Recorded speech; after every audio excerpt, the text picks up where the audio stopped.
Hello everyone, welcome to SS Odia tutorial. आज आमे गोपबंधु दासंकर काव्य कविता क्षेत्र को कौन अवदान रही से संपर्क में आलोचना करवा। गोपबंधु दासंकर जीवनी संपर्क में समस्ते जानिथिबे। संक्षेप में कहीदे जे उत्कलमणि पंडित गोपबंधु दास पुरी जिल्लार सुआंड ग्राम 1877 ख्रीष्टाब्द अक्टोबर 9 तारिख में जन्मग्रहण करथिले। पिता हेउछन्ति श्री दैतारी दास, माता श्रीमती स्वर्णमयी देवी। पंडित गोपबंधु दास जड़े आदर्श पुरुष थिले। महात्मा गांधी असहयोग आंदोलन में जोगदे जेल जाइथिबा प्रथम ओडिया थिले गोपबंधु दास। उत्कल प्रादेशिक सम्मिलनी तरफरु आचार्य प्रफुल्ल चंद्र राय जे कि उत्कल प्रादेशिक सम्मिलनी सभापति तांको उत्कलमणि उपाधि भूषित करथिले। 1928 ख्रीष्टाब्द जून 17 तारिख में शेष निश्वास त्याग करथिले गोपबंधु दास।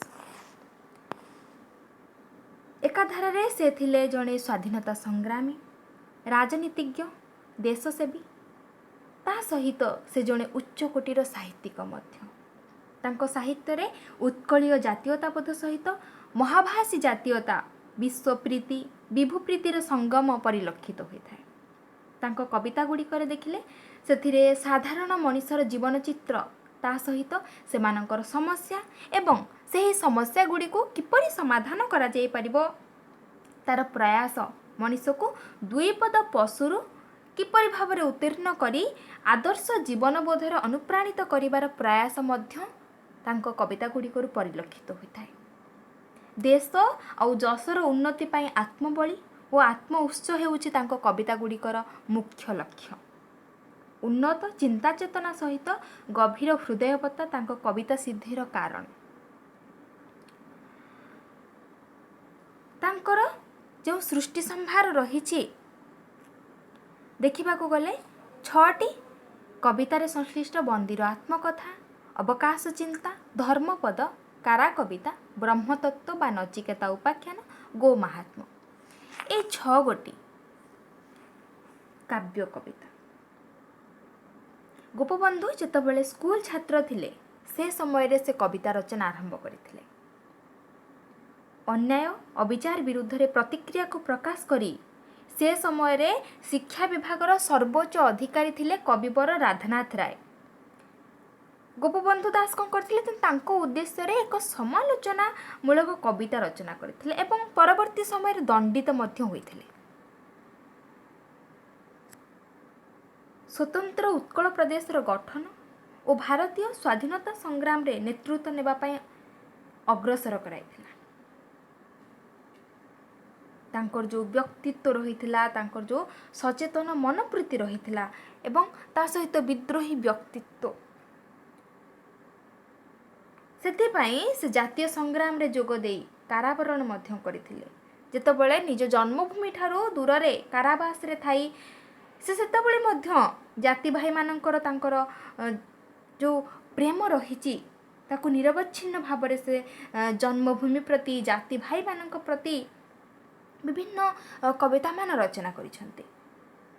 1922 रु 24 पर्यंत जेतबेले से हजारीबाग जेल रे थिले से समय रे मध्य बंदीर आत्मकथा क्षुद्र काव्यटी रचना करथिले।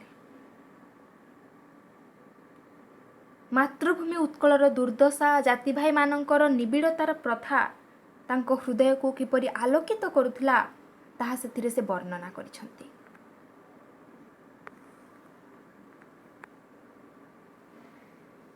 कवि कल्पलता ये होची खंडीय काव्य से रचना करथिले जहा कि 1902 रे जेतबेले रेलगाड़ी रे जीवा समय रे से काव्यटी हजि जाइथिला। सेथिपाई ए काव्य संपर्क रे कोनोसी ठारे दर्शा जाय नाही। तांकर रचित अवकाश चिंता यह हेउछि तांकर प्रथम प्रकाशित कविता संकलन। अवकाश चिंता रे रहिछि 39टी कविता।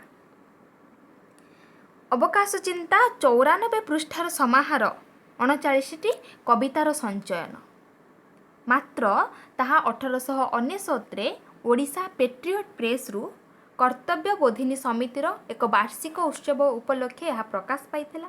ସେତେବେଳେ ତାର କଳେବର ଥିଲା ଅତ୍ୟନ୍ତ ଶୀର୍ଣ୍ଣ ଆଉ କ୍ଷୀଣାଙ୍ଗ। କେବଳ ସେଥିରେ 19ଟି ପୃଷ୍ଠାରେ 9ଟି କବିତା ସେଥିରେ ସଂକଳିତ ହୋଇଥିଲା ଏବଂ ପରବର୍ତ୍ତୀ ସମୟରେ ଦ୍ୱିତୀୟ ସଂକଳନରେ ଆଉ ଅବଶିଷ୍ଟ 30ଟି କବିତା ଯୋଗ କରାଯାଇଛି ଏବଂ ତା ପରବର୍ତ୍ତୀ କେଉଁ ସମୟରେ ଯୋଗ କରାଯାଇଛି ତାହାର କୌଣସି ସଠିକ୍ ତଥ୍ୟ ନାହିଁ।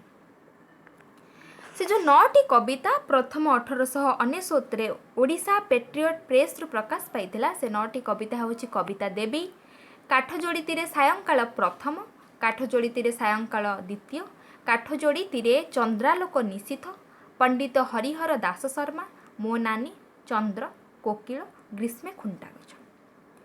ତାଙ୍କର ଯେଉଁ ପ୍ରଥମ କବିତା ରହିଛି କବିତା ଦେବୀ, ଯାହାକି ବର୍ତ୍ତମାନ ପ୍ରକାଶନରେ ତାହା କବିତା ଶିରୋନାମାରେ ପ୍ରକାଶ ପାଇଛି। କବିତା ଦେବୀରେ ତାଙ୍କର ଦର୍ଶନ ଓ ଆଭିମୁଖ୍ୟ ଆଶାନୁରୂପେ ସୂଚିତ ହୋଇଛି। କବିତାର ବହିରଙ୍ଗ ଶୁଦ୍ଧ ସରଳତାରେ ଗଢ଼ା, କିନ୍ତୁ ତାର ଯେଉଁ ଅନ୍ତରଙ୍ଗ ରହିଛି ତାହା ରସରେ ଅମୃତରେ ଜଡ଼ିତ, ଯାହାକି ଦୁଃଖ କ୍ଲେଶକୁ ଦୂର କରିଦିଏ, ପ୍ରାଣରେ ଆହ୍ଲାଦର ସ୍ରୋତକୁ ଖେଳାଇ ଦିଏ। ଗୋଟିଏ ସାଧାରଣ ଜନତା ଏହି କବିତାଟିକୁ ଯେତେବେଳେ ଅଧ୍ୟୟନ କରେ ତାର ବାହ୍ୟ ରୂପରେ ସେ ମୁଗ୍ଧ ହୋଇଯାଏ, କିନ୍ତୁ ଯେଉଁମାନେ ପଣ୍ଡିତଗଣ ଅଛନ୍ତି ସେମାନେ ତାର ଅନ୍ତରର ଅଭ୍ୟନ୍ତର ପ୍ରତି ମୁଗ୍ଧ ହୁଅନ୍ତି। ରେଭେନ୍ସା କଲେଜରେ ପଢ଼ୁଥିବା ସମୟରେ ଗୋପବନ୍ଧୁ ସାୟଙ୍କାଳରେ କେବେ କେବେ ରାତ୍ରିରେ କାଠଯୋଡ଼ି କୂଳରେ ବସିଥାନ୍ତି। ସେହି ମୁହୂର୍ତ୍ତର ସଂସ୍ପର୍ଶରେ ଆସି ସେ 3 ଗୋଟି କବିତା ରଚନା କରିଛନ୍ତି। କାଠଯୋଡ଼ିତିରେ ସାୟଙ୍କାଳ ପ୍ରଥମ, କାଠଯୋଡ଼ିତିରେ ସାୟଙ୍କାଳ ଦ୍ୱିତୀୟ, କାଠଯୋଡ଼ିତିରେ ଚନ୍ଦ୍ରାଲୋକ ନିଶୀଥ। ତାଙ୍କର ଯେଉଁ କବିତାଟି ରହିଛି ମୋ ନାନୀ, ତାଙ୍କର ପିଉସୀ ନାନୀ, ତାଙ୍କ ନାମ ହେଉଛି କମଳା ନାନୀ। ସେହି କମଳା ନାନୀ ଯିଏକି ଗୋପବନ୍ଧୁଙ୍କ ଜନନୀର ପ୍ରତିନିଧି।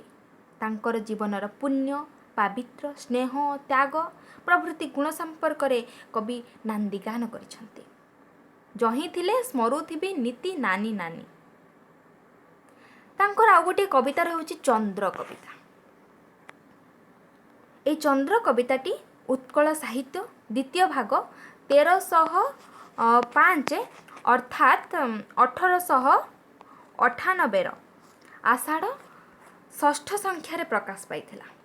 ପ୍ରାଚୀନ ସାହିତ୍ୟରେ ବର୍ତ୍ତମାନ ବିଜ୍ଞାନରେ ଚନ୍ଦ୍ର ହେଉଛି ଏକ କ'ଣ ଅଚେତନ ବସ୍ତୁ। ଚନ୍ଦ୍ର ଅଚେତନ ହେଲେ ମଧ୍ୟ ତାର ଯେଉଁ ଆଲୋକ ଅବଦାନ ପାଇଁ ସାଧନା ପାଇଁ କବିତାକୁ ଅଚେତନ କହିବାକୁ ପଶ୍ଚାତପଦ, ବରଂ ତାକୁ ଯିଏ ସୃଷ୍ଟି କରିଛି ସେହି ବିଭୁଙ୍କ ସଙ୍ଗତରେ ରହିବା ପାଇଁ ତାଙ୍କର ମନର ଇଚ୍ଛା। କବି ଗୋପବନ୍ଧୁ ସବୁବେଳେ ତାଙ୍କ କବିତାରେ ଆଙ୍କିଛନ୍ତି ଈଶ୍ୱର ପ୍ରୀତି, ଦେଶ ପ୍ରୀତି ଆଉ ତା ସହିତ ମାନବ ପ୍ରୀତି।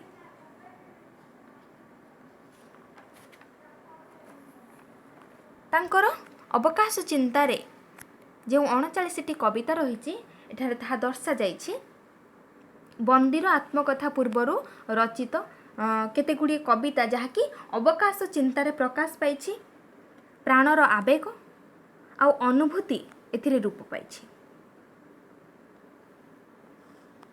ଯଦି ଆମେ ରାଧାନାଥଙ୍କର କବିତା ଦେଖିବା, ତାଙ୍କର ଯେଉଁ କବି ପ୍ରତିଭା ରହିଛି ତା ଦ୍ୱାରା ହିଁ ଅନୁପ୍ରାଣିତ ହୋଇ ଗୋପବନ୍ଧୁ ଦାସ ଅନେକ କ୍ଷୁଦ୍ର କ୍ଷୁଦ୍ର କବିତାମାନ ରଚନା କରିଥିଲେ।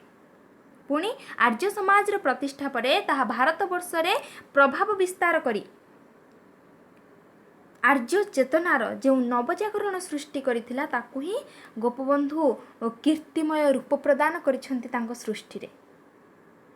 ଏହି ଅବକାଶ ଚିନ୍ତା ପୁସ୍ତକଟିରେ କବିଙ୍କର ଉତ୍କଳ ପ୍ରୀତି, ମହାଭାରତୀୟ ଜାତୀୟ ପ୍ରୀତି, ପ୍ରକୃତି ପ୍ରୀତି, ସୌନ୍ଦର୍ଯ୍ୟ ବେଗ, ମାନବ ବନ୍ଦନା, ବିଭୁ ଚେତନା ବରଣ୍ୟ ବ୍ୟକ୍ତିମାନଙ୍କ ପାଇଁ ତାଙ୍କର ଯେଉଁ ଶ୍ରଦ୍ଧା ରହିଛି, ଇତିହାସ ସଚେତନତା, ବିଶ୍ୱ ମାନବବୋଧର ମହାଚେତନା ପ୍ରକାଶ ପାଇଛି। ମୁଖ୍ୟତଃ କହିବାକୁ ଗଲେ ଗୋପବନ୍ଧୁଙ୍କର କାବ୍ୟ ଚେତନାର ଏ ଯେଉଁ ପ୍ରାଥମିକ ପର୍ଯ୍ୟାୟ, ସେଥିରେ ମାନବ ପ୍ରୀତି, ବିଶ୍ୱଜନିତ ବୋଧ, ଭଗବତ ଚେତନାର ତ୍ରିବେଣୀ ଧାରା ପ୍ରଭାବିତ ହୋଇଛି ବୋଲି ମଧ୍ୟ କୁହାଯାଇପାରେ। ତାଙ୍କର ଅବକାଶ ଚିନ୍ତାରେ ରେଳ ଉପରେ ଚିଲିକା ଦର୍ଶନ ये जो कविताटी प्रकाश पाई एथिरे 39टी कविता लेखा जाइछि तांकर अवकाश चिंतारे जो रही रेल उपरे चिलिका दर्शन ये जो कविताटी कविवर राधानाथ रायंकर चिलिका काव्यर प्रभाव को अस्वीकार करिबो नाही। कोकिल कवितारे कवि गोपबंधुंकर दिव्य चेतनार परिप्रकाश साधु सन्थ लाभर अभिप्सा हृदय कुश्चित वासना को दूर करदेवार प्रयास ये कोकिल कवितार देखा मिलता है। ब्राह्मण समिति छात्रावास समवेत ब्राह्मण छात्र मानक प्रति ए जो कविताटी रे आर्य चेतना मोहनीयता को कवि रूप प्रदान करिसेंती। हिंदुत्वर विशेषत्व को कवि आवेगपूर्ण प्राण रे प्रकाश करिसेंती। सेथिपाई लिखिचंती निज सुख लगी जात नुहे हिंदू विश्व रूपे हिंदू प्रतिरक्त बिंदु। यह जो कवितारे कविंकर आध्यात्मिकता बोध और विश्व मानवता बोध मध्य प्रकाश पाई।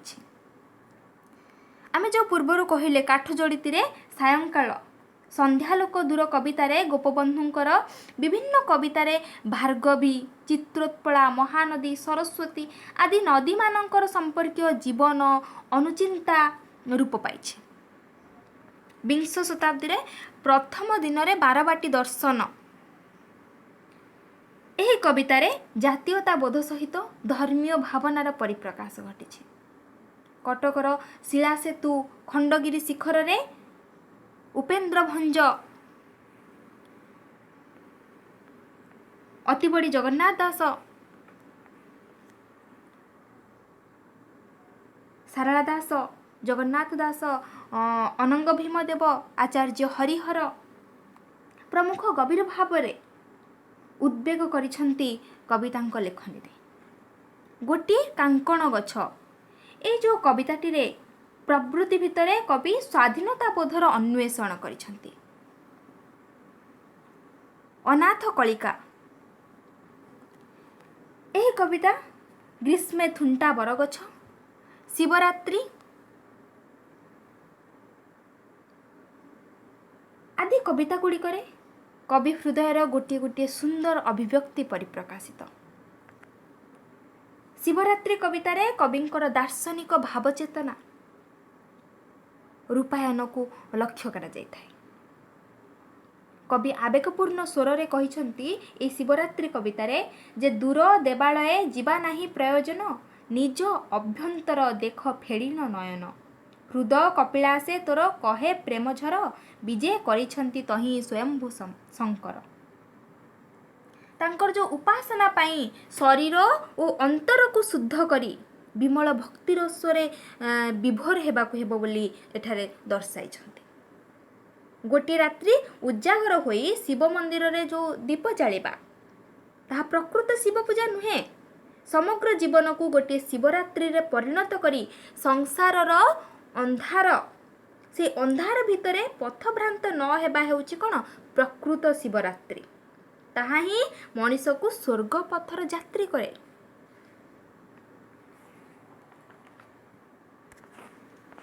तांकर रचित कारा कविता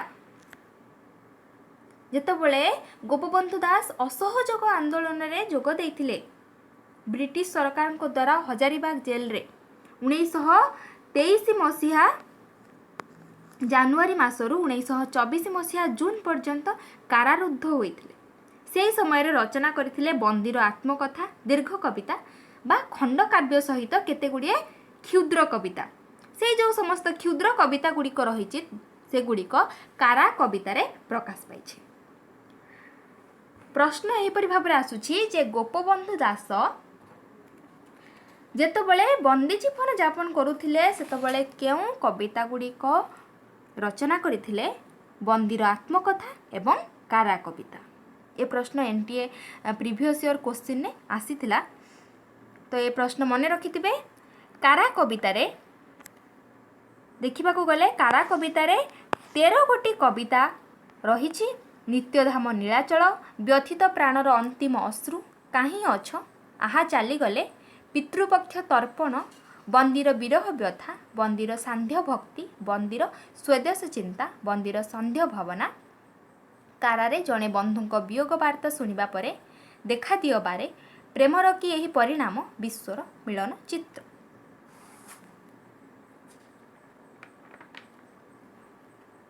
ତେରଟି କବିତାକୁ ନେଇ କାରା କବିତା ପୁସ୍ତକଟି ପ୍ରକାଶିତ, ଯେଉଁଥିରେ କି ଜାତୀୟ ଦୁଃଖ ଓ ଯନ୍ତ୍ରଣାରେ କବି ହୃଦୟ ଯେପରି ବିଷାଦିତ ହୋଇଯାଇଛି ତାହାର ଏକ ହୃଦୟଭେଦୀ କରୁଣ ମୂର୍ଚ୍ଛନା ଏହି ପୁସ୍ତକର କବିତା ଗୁଡ଼ିକରେ ଦେଖିବାକୁ ମିଳିଥାଏ। ଏଥିରେ ରହିଛି ଜାତୀୟତା, ସ୍ୱଦେଶ ପ୍ରେମ, ସ୍ୱାଧୀନତା, ସ୍ୱାଭିମାନ, ମାନବ ବନ୍ଦନା, ବନ୍ଧୁପ୍ରୀତି, ଦେଶର ଉତ୍ଥାନ ପାଇଁ ଆହ୍ୱାନ ମଧ୍ୟ ରହିଛି, ଆତ୍ମବଳିଦାନ ରହିଛି, ବିଶ୍ୱବୋଧ, ଜଗନ୍ନାଥ ଚେତନାର ଯେଉଁ ମନ୍ମୟ ପ୍ରକାଶ, କବି ପ୍ରାଣର ଆବେଗରେ ଏ ସମସ୍ତ ବର୍ଣ୍ଣନା ରହିଛି। ବ୍ୟଥିତ ପ୍ରାଣର ଅନ୍ତିମ ଅଶ୍ରୁ, ଏ ଯେଉଁ କବିତାଟି ରହିଛି, ବନ୍ଧୁପ୍ରୀତିର ଏହା ହେଉଛି ଏକ କମନୀୟ ଅଭିବ୍ୟକ୍ତି। ଏହି କବିତାରେ ନିର୍ମଳ ପ୍ରେମ ଆଉ ଦିବ୍ୟ ଭଗବତ ବୋଧ ହେଉଛି ପ୍ରକଟିତ। କାହିଁ ଅଛ କବିତା ମଧ୍ୟ ସେହି ଭଗବତ ବୋଧର ନିଦର୍ଶନ। ପିତୃପକ୍ଷ ତର୍ପଣ, ଏଥିରେ କବି ବ୍ୟକ୍ତିତ୍ୱ, ଜାତୀୟତା ବୋଧ, ମାନବ ପ୍ରୀତିର ଉଜ୍ଜଳ ଦୃଷ୍ଟାନ୍ତ ମଧ୍ୟ ଏଠିରେ ଦେଖିବାକୁ ମିଳିଥାଏ। ପ୍ରଜା ଲାଗି ରାଜା, ପ୍ରଜା ହିତେ ରାଜନୀତି, ପ୍ରଜା ଇଚ୍ଛା ଅଭିମତ, ରାଜ୍ୟ ମୂଳ ଭିତ୍ତି। ଏହା ହେଉଛି ପିତୃପକ୍ଷ ତର୍ପଣ କବିତାର। ଭାରତବର୍ଷରେ ଆଜି ଯାହା କିଛି ରହିଛି ସବୁକିଛି ହେଉଛି ବିପରୀତ। ଅମାତ୍ୟ ସଂସ୍ଥା ଏକ ରାଜନୀତି ଯନ୍ତ୍ର ପାଲଟି ଯାଇଛି। ପ୍ରଜାହିତ କେବଳ ଛଳନା ମାତ୍ର, ଶାସନ ହୋଇଯାଇଛି କ'ଣ? ପ୍ରେସ୍ୟ ଗୋଷ୍ଠୀର ଇଚ୍ଛାଧୀନ ଶାସନ। କବି ସେଥିପାଇଁ ସେ ଚେତାଇ ଦେଇଛନ୍ତି ଯେ ସ୍ୱାଧୀନତା ମାନବର ଜନ୍ମ ଅଧିକାର, ସ୍ୱାଧୀନ ଭାଷଣ ଆଉ ସ୍ୱାଧୀନ ବିହାର, ସ୍ୱାଧୀନ ଜୀବନ, ପୁଣି ସ୍ୱାଧୀନ ସମିତି, ଚାରି ସ୍ତମ୍ଭେ ମାନବର ସମାଜ ସଂସ୍କୃତି। ଏ ଯେଉଁ ମହାଭାରତୀୟ ସଂସ୍କୃତି ତା ସହିତ ଆଦର୍ଶ କବିଙ୍କର ଯେଉଁ ଚିତ୍ତବୃତ୍ତି ରହିଛି ତା ଦେଇ ପ୍ରକାଶ କରିଛି ଏହି କବିତା। ବନ୍ଦୀର ବିରହ ବ୍ୟଥା, ବନ୍ଦୀର ସାନ୍ଧ୍ୟ ଭକ୍ତି, ବନ୍ଦୀର ସ୍ୱଦେଶ ଚିନ୍ତା, ବନ୍ଦୀର ସାନ୍ଧ୍ୟ ଭାବନା, ଏହି ଯେଉଁ କବିତା ଗୁଡ଼ିକରେ ଗୋପବନ୍ଧୁଙ୍କର ଜାତୀୟତା ବୋଧ, ସ୍ୱଦେଶ ପ୍ରୀତି, ଉତ୍କଳର ପରିକ୍ରମା, ପ୍ରକୃତି ପ୍ରୀତି, ସ୍ୱର୍ଗୀୟ ପ୍ରେମବୋଧ, ମାନବ ପ୍ରୀତି ଓ ଶାସକ ଶାସିତର ସମ୍ପର୍କ, ଏହିସବୁ ବିଷୟକୁ ନେଇ ରଚିତ। ରୋମାଣ୍ଟିକ ଭାବଦର୍ଶ ମଧ୍ୟ କବିତା ଗୁଡ଼ିକୁ ରସସିକ୍ତ କରିଛି। ବନ୍ଦୀର ସ୍ୱଦେଶ ଚିନ୍ତା, ଏ କବିତାରେ ବସନ୍ତ ପବନ ସହିତ କବି ତାଙ୍କର ଯେଉଁ ବ୍ୟକ୍ତିତ୍ୱ ରହିଛି ତାହା କିପରି ଭାବରେ ଏକାନ୍ତ ହୋଇଯାଇଛି, ଉତ୍କଳର ପରିକ୍ରମାରେ ଯେଉଁ ଆନ୍ତରିକ ରସକୁ ସେ ରୂପାୟନ କରିଛନ୍ତି ତାହା ହେଉଛି ବାସ୍ତବିକ ହୃଦୟସ୍ପର୍ଶୀ। ବିଶ୍ୱର ମିଳନ ଚିତ୍ର ମଧ୍ୟ ଦେଇ କବିଙ୍କର ପ୍ରକାଶ ପାଇଛି ବିଶ୍ୱବୋଧ। ଏ କାରା କବିତା ସଂକଳନରେ ଆମେ ଦେଖିବାକୁ ଗଲେ ମୋଟାମୋଟି 3ଟି ବିଭାବ ରହିଛି, 3ଟି ପର୍ଯ୍ୟାୟ, 3ଟି ଧାରା। ସେଗୁଡ଼ିକ କ'ଣ କ'ଣ? ନା ସ୍ୱଦେଶ ପ୍ରୀତି, ବିଭୁ ପ୍ରୀତି ଆଉ ବନ୍ଧୁପ୍ରୀତି। ତାଙ୍କର ରଚିତ ଧର୍ମପଦ, ଏହା ହେଉଛି ଏକ କିମ୍ବଦନ୍ତୀମୂଳକ ଗାଥା କାବ୍ୟ। 1200 ବଢ଼େଇରେ ଦାଏ କି ପୁଅରେ ଦାଏ, ଏହି କିମ୍ବଦନ୍ତୀ ଉପରେ ଏହି ଖଣ୍ଡ କାବ୍ୟଟି ରଚିତ। ଦେଶ ପାଇଁ, ଜାତି ପାଇଁ ପ୍ରାଣ ବଳି ଦେବା ହେଉଛି ଏହାର କଥାବସ୍ତୁ। ଇତିହାସ ହେଉଛି ଏହାର ଆଭାସ ମାତ୍ର, କିମ୍ବଦନ୍ତୀ ହେଉଛି ଏହାର ପ୍ରାଣ ସ୍ପନ୍ଦନ। ଏଠାରେ ଆଧ୍ୟାତ୍ମିକତା ତା ସହିତ ମାନବିକତାର କିପରି ଭାବରେ ଆତ୍ମବଳିଦାନ, ଆଧ୍ୟାତ୍ମିକତା ସହିତ ମାନବିକତାର ଏକ ମଧୁର ସମନ୍ୱୟ ଦେଖିବାକୁ ମିଳିଥାଏ ଏହି ଧର୍ମପଦ ଖଣ୍ଡକାବ୍ୟଟିରେ। କିମ୍ବଦନ୍ତୀ ଭିତରୁ ହିଁ କବି ଖୋଜିଛନ୍ତି ଜାତି ପାଇଁ ଆତ୍ମବଳିଦାନର ମହାଦୀକ୍ଷା। କୋଣାର୍କ ମନ୍ଦିର ନିର୍ମାଣ ପାଇଁ ରାଜା ନରସିଂହ ଦେବଙ୍କର ଯେଉଁ ଆଦେଶ ରହିଥିଲା, ବିଶୁ ମହାରଣା ନେତୃତ୍ୱରେ ଶିଳ୍ପୀମାନଙ୍କର ସମାବେଶ ଏବଂ ମନ୍ଦିର ନିର୍ମାଣ, ଦୀର୍ଘ 12 ବର୍ଷ ବିତିଗଲା ପରେ ମଧ୍ୟ ଯେତେବେଳେ ଦେଉଳର ଚୂଳ ମରା ହୋଇ ନ ପାରିବାରୁ ରାଜାଙ୍କର କ୍ରୋଧ ଆଉ 1200 ଶିଳ୍ପୀଙ୍କର ମୁଣ୍ଡକାଟ ପାଇଁ ଆଦେଶ ରହିଥିଲା। 12 ବର୍ଷ ଧରି ବିଶୁ ମହାରଣା ଘରେ ଅନୁପସ୍ଥିତ 12 ବର୍ଷର ପୁତ୍ର ଧର୍ମପଦ କିପରି ଭାବରେ ମା ଠାରୁ ବିଦାୟ ନେଇ ବାପାଙ୍କ ନିକଟକୁ ଯାତ୍ରା କରିଥିଲା ଏବଂ ପରବର୍ତ୍ତୀ ସମୟରେ ପିତାଙ୍କ ସହିତ ପରିଚୟ ଲାଭ କରିଥିଲା। ପିତା ପୁତ୍ରର ମଧୁମୟ ମିଳନ, ଶିଳ୍ପୀମାନଙ୍କର ଆସନ୍ନ ମୃତ୍ୟୁ ସମ୍ବାଦ ଶ୍ରବଣରେ ଧର୍ମପଦର ଯେଉଁ ମାନସିକ ପ୍ରତିକ୍ରିୟା ଘଟିଥିଲା। ପିତାଙ୍କ ଅନୁମତି କ୍ରମେ ମନ୍ଦିରର ଚୂଡ଼ା ନିର୍ମାଣ, 1200 ଶିଳ୍ପୀମାନଙ୍କର ମର୍ଯ୍ୟାଦା ରକ୍ଷା କରିବାକୁ ଯାଇ ଧର୍ମପଦର ସମୁଦ୍ରରେ ଆତ୍ମବିସର୍ଜନ, ଏହା ହେଉଛି କ'ଣ ଧର୍ମପଦର କାବ୍ୟଟିର କଥାବସ୍ତୁ। ଏଥିରେ ବାତ୍ସଲ୍ୟ ଆଉ କାରୁଣ୍ୟ এই ଦୁଇଟି ଭାବ ଯାହାକି ବଳିଷ୍ଠ ଭୂମିକା ଗ୍ରହଣ କରିଛି। ଏହି କାବ୍ୟଟିରେ କବି ଦର୍ଶାଇଛନ୍ତି ଯେ ମାନବ ଜୀବନ ନୁହଁ କେବଳ ବର୍ଷ ମାସ ଦିନ ଦଣ୍ଡ, କର୍ମେ ଯିଏ ନର କର୍ମ ଏକା ତାର ଜୀବନର ମାନଦଣ୍ଡ। ଜଣେ ବ୍ୟକ୍ତିର ଅଥବା ଗୋଟିଏ ବଂଶର ବିନାଶରେ ଯଦି ଅନେକର କିମ୍ବା ଜାତିର ହୃଦୟ ଉଦୟ ହୁଏ ତେବେ ତାହା ହେଉଛି କ'ଣ ସ୍ୱାଗତ ଯୋଗ୍ୟ। ଏହି ଧର୍ମପଦ କାବ୍ୟରେ ଇତିହାସର ଏଠାରେ ସତ୍ୟତା ନାହିଁ, ଅଥଚ ଏଥିରେ କ'ଣ ରହିଛି ଇତିହାସ ଠାରୁ ହୋଇଯାଇଛି ଏହା ବୃହତ୍ତର ସତ୍ୟ। କିମ୍ବଦନ୍ତୀ ଜୀବନ ରସରେ ହୋଇଛି ଏଠାରେ ସ୍ନିଗ୍ଧ ସୁନ୍ଦର। ଜାତି ପାଇଁ ଆତ୍ମବଳିଦାନ ହୋଇଯାଇଛି ଏହାର ମାର୍ମିକ ବାର୍ତ୍ତା। ଗୋପବନ୍ଧୁଙ୍କର କଠୋ ଉପନିଷଦ ଅବଲମ୍ବିତ କାବ୍ୟ ହେଉଛି ବ୍ରହ୍ମତତ୍ତ୍ୱ ବା ନଚିକେତା ଉପାଖ୍ୟାନ। ଧର୍ମପଦ କାବ୍ୟର ନାୟକ ବାଳକ ହେଉଛି କିଏ? ଧର୍ମପଦ, ଯିଏକି ଶିଳ୍ପୀ ସନ୍ତାନ। ନଚିକେତା ଯିଏକି ଋଷିପୁତ୍ର। ଉଭୟ ହେଉଛନ୍ତି ବାଳକ। ଉଭୟଙ୍କର ଆତ୍ମବଳିଦାନରେ ହେଉଛି ଭାସ୍ୱର। ଉଭୟଙ୍କର ଯେଉଁ ତ୍ୟାଗ ରହିଛି ତାହା ମହିମାମୟ। ନଚିକେତା କାବ୍ୟରେ କ'ଣ ରହିଛି? କରୁଣା, ଜିଜ୍ଞାସା, ଅଧ୍ୟାତ୍ମ ଦୀପ୍ତି। ନଚିକେତା ଚାହିଁଛି ଯମଙ୍କ ଠାରୁ ପ୍ରାପ୍ତ ଅଧ୍ୟାତ୍ମ ଆଲୋକକୁ ଜଗତରେ କିପରି ଭାବରେ ବ୍ୟାପ୍ତ କରିବ।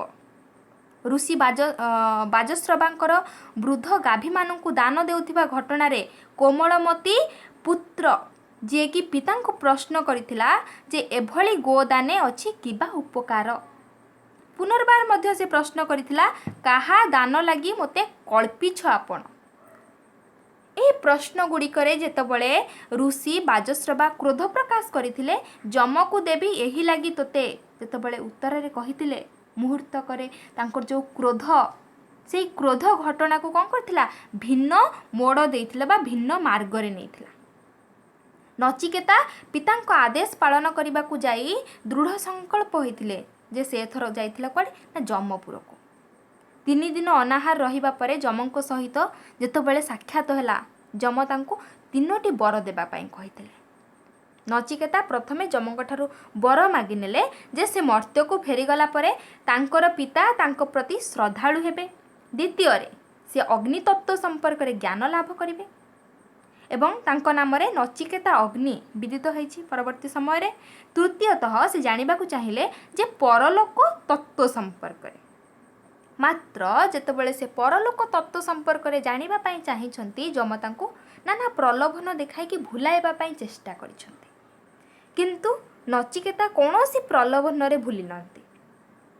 ଏକମାତ୍ର ମୃତ୍ୟୁ ତତ୍ତ୍ୱ ଜାଣିବା ପାଇଁ ସେ ଆଗ୍ରହୀ ହୋଇଛନ୍ତି ଏବଂ ପରବର୍ତ୍ତୀ ସମୟରେ ଯମ ବାଧ୍ୟ ହୋଇ ବ୍ରହ୍ମବିଦ୍ୟା ସମ୍ପର୍କରେ ମଧ୍ୟ ବୁଝାଇଛନ୍ତି।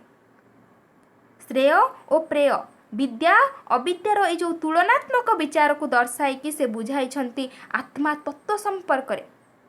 ପରମାତ୍ମା ଆଉ ଜୀବାତ୍ମା ଇଏ ହେଉଛନ୍ତି ଏକ ଆଉ ଅଭିନ୍ନ। ବୈରାଗ୍ୟରେ ଯାହାର ମତି ଶାନ୍ତ ହୁଏ ସେହି କେବଳ ଏହି ତତ୍ତ୍ୱଟିକୁ ଜାଣିପାରେ। ସର୍ବଭୂତେ ଦେଖେ ଯେହୁ ଆତ୍ମା ନିତ୍ୟ ଏକ, ସେ ହେଉଛି ଜ୍ଞାନୀ, ସେ ହେଉଛି ବିବେକୀ। ନଚିକେତା ଯେତେବେଳେ ଯମପୁରରୁ ବିଦାୟ ନେଇଛନ୍ତି ପିତାଙ୍କ ନିକଟକୁ ଆସିଛନ୍ତି, ପିତା ଆଉ ପୁତ୍ରଙ୍କର ସେହି ସମୟରେ ହେଇଛି ମଧୁମୟ ମିଳନ। ଗୋସେବା ଗୋଦାନ ଉପରେ ଗୁରୁତ୍ୱ ଦେଇଛନ୍ତି ନଚିକେତା। ଗୋପବନ୍ଧୁଙ୍କର ଏହା ହେଉଛି କ'ଣ ଆର୍ଯ୍ୟ ଚେତନାର ଅଭିବ୍ୟକ୍ତି। ଏଥିରେ ସେ ଆପଣାର ଆଧ୍ୟାତ୍ମିକ ଚିନ୍ତନକୁ ବ୍ୟକ୍ତ କରିବା ସଙ୍ଗେ ସଙ୍ଗେ ଜଗତ କଲ୍ୟାଣ ପାଇଁ ଯେଉଁ ଆଧ୍ୟାତ୍ମିକ ବିଦ୍ୟା ରହିଛି ତାକୁ ଲଗାଇବା ପାଇଁ ମଧ୍ୟ କହିଛନ୍ତି। ବ୍ରହ୍ମତତ୍ତ୍ୱ ବା ନଚିକେତା ଉପାଖ୍ୟାନ ହେଉଛି କ'ଣ ନା ଗୋପବନ୍ଧୁଙ୍କର ଶେଷ ରଚନା। एथिरे मध्य देशप्रीति मानव प्रीति आउ ईश्वर भक्ति तांको जीवनर त्रिवेणी संगम भली उद्वेलित होइछि एवं ओतप्रोत होई पारिछि मध्य। महाभारतर अनुशासन पर्वरे अवलंबन करी गोपबंधु दास लिखिचंती गो महात्म्य। एथिरे ऋषिंकर नाम अछि कोन उद्दालकी और पुत्रंक नाम अछि नाचिकेता। किंतु जो कठोपनिषद रे एटा ऋषिंक नाम अछि बाजश्रवस, पुत्रंक नाम अछि नचिकेता। ए गो महात्म्य गोपबंधुंकर से आर्य चेतना संभूत एक काव्य। नचिकेता काव्य गो जाति प्रति करुणा संजात, किंतु गो महात्म्य से भावर सृष्टि। गाभी पुण्यतम सकल पुण्यर सुखधाम। गृहस्थर गृहरे गाभी होची कोन लक्ष्मी। कविंकर ए जो अंतरर अभिव्यक्ति रही जहाँकि भागवत वृत्तर यह रचित। एथिरे कवित्व और सौंदर्य खोजिले मध्य निराश हेबाकु होई न थाए। एथिरे अछि समाज कल्याण रे गो जातिर भूमिका संपर्क रे वर्णना। ए गो महात्म्य सर्वमोट 21 अध्याय विशिष्ट। गोपबंधुंकर समस्त जो काव्य कविता रही जहाँ समस्त में आलोचना कले, एथिरे आदर्श वास्तवता कल्पनार ये जो त्रिवेणी संगम रही से देखा मिलता है। एठारे आदर्श ग्रहण करिछि कोन प्रमुख स्थान ग्रहण करिछि। ए जो आदर्श सत्य धर्म साम्य मैत्री सेवा त्याग अहिंसार आदर्श, यह मध्य जातीयता मानविकतार आदर्श मध्य। गोपबंधु दास सबुबेले मन करिसंती जे स्वदेश सेवा होछि भगवत सेवा बा मानव सेवा होछि ईश्वरंकर उपासना। जातीयतार मुहूर्त रे उत्तेजित नुहे, यह होछि एक शाश्वत धर्म। सेथिपाई तांको कविता रे से विश्व भाव हेउछि कोन मुख्य। तांकर जो उदात्त बाणी रही निज सुख लगी जात नुहे हिंदू विश्व हिते हिंदू प्रति रक्त बिंदु। ये जो देशप्रीति विश्वप्रीतिर केबे हेले विरोधी नुहे, बरं ये देशप्रीति और विश्वप्रीति होउछंती परस्परर परिपूरक। गोपबंधु दास देश पाई जाति पाई कौन करिसंती कारावरण मध्य करिसंती एवं कहि जाइछंती प्राणर स्वर, जहा कि समस्ते जानिथिबे। मिसु मोर देह ए देश माटीरे देशवासी चली जान्तु पिठिरे, देशर स्वराज्य पथे जेते गाढ़ पुरु तही पड़ी मोर मांस हाड़।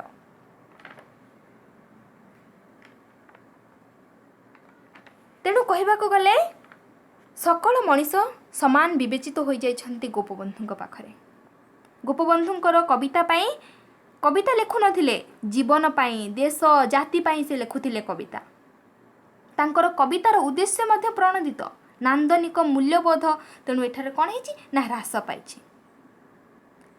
देखिबा पाई गले प्रत्येक कविता जहाँकि समृद्ध होइछि मानविक भावबोधरे, जहाँकि ओडिया जातिर जीवन गीता बा जीवन संहिता। ए हेउछि आजिर आलोचना।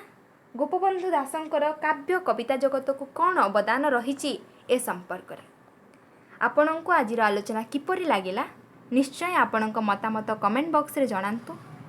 एहीपरि भाबरे जदि आपण माने वीडियो देखिबा पाई कि आग्रह अछि ताहाले निश्चय कमेंट बॉक्स रे जणांतु। एहीपरि भाबरे आगो आमे वीडियो करिबा।